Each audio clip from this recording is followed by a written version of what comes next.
ጤና ይስጥልን። ሰላም ለእናንተ የሆኑ ወገኖች እንዴት ናቸው? ይህ መንፈሳዊ ምግብ ነው። መንፈሳዊ ምግብ ለመንፈሳችን የሚሆን ምግቦችን አብረን እንመገባለን። ዛሬ ልናይ የወደድኩት የሰውና የእግዚአብሔር ግንኙነት ለመሆኑ ሰውንና እግዚአብሔርን ምን ያገናኘዋል? እግዚአብሔር ከጥንት የነበረ ዛሬም ያለ ወደፊትም የሚኖር ነው። እንግዲህ ይህ እግዚአብሔር በዘፍጥረት መጀመሪያ ላይ ምንድን ነው ያለው? ሰውን በመልካችን በአምሳላችን እንፍጠር አለ። እንዳለውም እግዚአብሔር ሰውን በመልኩ በአምሳሉ ፈጥሯል እና እግዚአብሔር የዩኒቨርሱ ወይንም የአጽናፈ ዓለሙን ሁሉ የበላይ ገዢ ነው፣ አስተዳዳሪ ነው። ሁሉን የፈጠረ ራሱ እግዚአብሔር ነው። እንግዲህ ሁሉን ፈጥሮ ከጨረሰ በኋላ መጨረሻ ላይ ሰውን ፈጥሯል። ሰውን ደግሞ የፈጠረው በመልኩና በአምሳሉ ነው። በመልኩና በአምሳሉ ከፈጠረ በኋላ የፈጠረውን ፍጥረታት ሁሉ እንዲገዛ፣ የፍጥረት ማዕከል እንዲሆን፣ ገዢ አስተዳዳሪ እንዲሆን በውክልና ተሹሞ ወደዚህ ምድር የመጣ ነው ሰው። ዛሬ ይህንን መልክ ባናይም እግዚአብሔር ግን መጀመሪያ ሰውን ሲፈጥር ሰውን በመልኩ አምሳሉ ፈጥሮ የፍጥረታት ሁሉ ማዕከል አድርጎ ነው በምድር ያስቀመጠው። እግዚአብሔር እንዳለ አጽናፈ ዓለሙ ገዢ አስተዳዳሪ፣ በአጠቃላይ የአጽናፈ ዓለሙ ማዕከል ነው። ስለዚህ ሰው እግዚአብሔር አድርግ የሚለውን ትቶ ያ የክፉ ዓለም ወይንም የክፉ መንፈሳዊ ዓለም ሰውን በማታለል እግዚአብሔር ለሰው መልካም እንዳላደረገ በማስመሰል በውሸት ሰውንና እግዚአብሔርን አጣልቶ እንዲለያዩ አድርጓል። እግዚአብሔር ካሰበለት ክብር ሰው ወድቋል። በተሰጠው ክብር አልቀጠለም። እኛ ሁላችን ከዚህ ከወደቀው ሰው ነው የተወለድነው። ከዚህ ከወደቀው ሰው ነው የተገኘ ነው። በአጠቃላይ ሰው የወደቀው የሰው ዘር ነው እና እግዚአብሔር ደግሞ ወድቀን እንድንቀር አይፈልግም። እግዚአብሔር ከውድቀታችን ሊያነሳን ይፈልጋል። እግዚአብሔር ፍቅር ነው። እግዚአብሔር ፍቅሩን የሚገልጠው በሰው ነው። ፍቅር የሚባለው ራሱ መጀመሪያ በእግዚአብሔር ውስጥ ያለ፣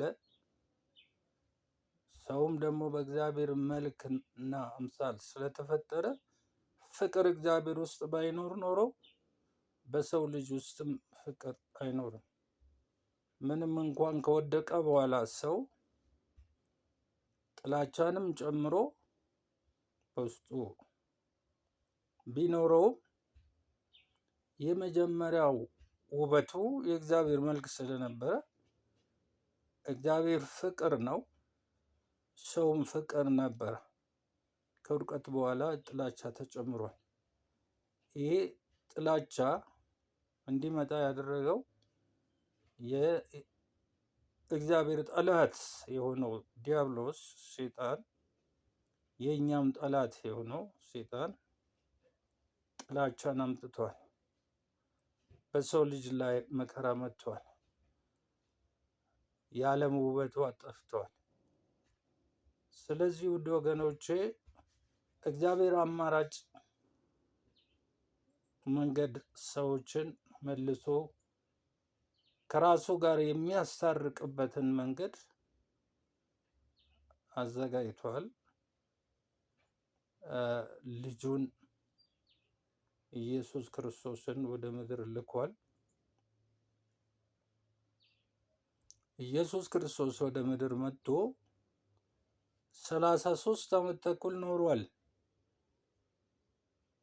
የሰውን ኑሮ ኖሯል ማለት ነው።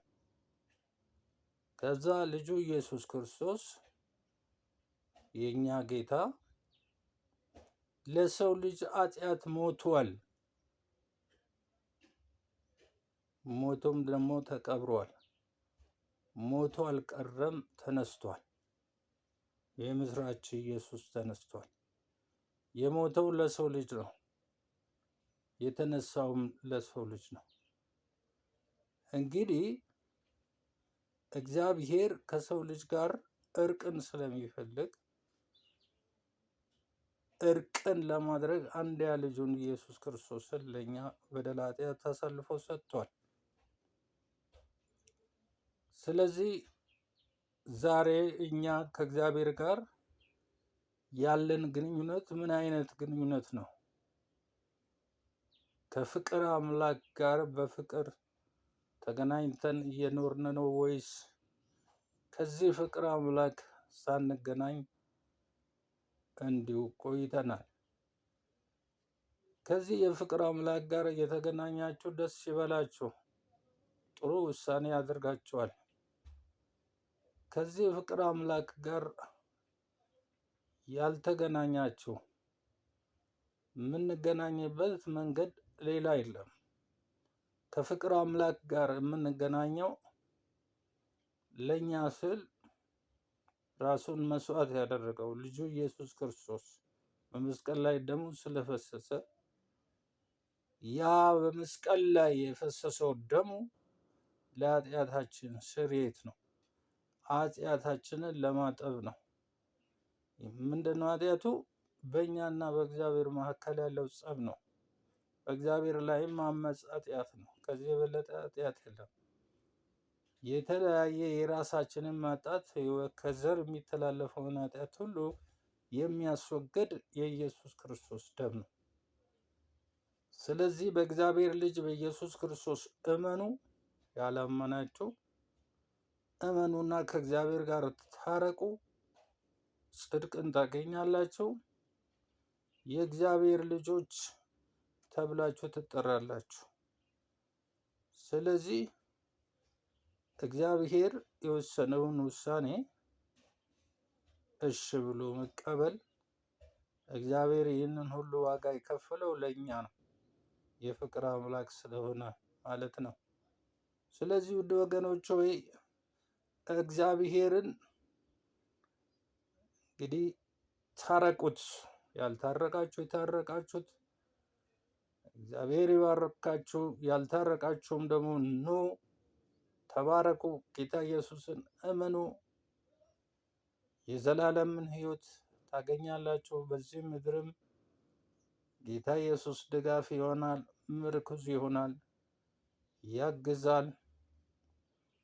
በጉዞአችን በዘመናችን ውስጥ በምናደርገው እንቅስቃሴ ሁሉ ጌታ ኢየሱስ ከኛ ጋር ሊሆን አለ ማለት ነው።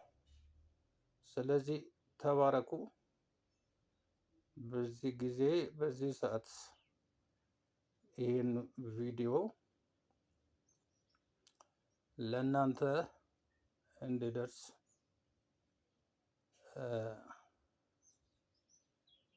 ተዘጋጅቷል። ተባርካችኋል። ኢየሱስ ጌታ ነው። ሃሌሉያ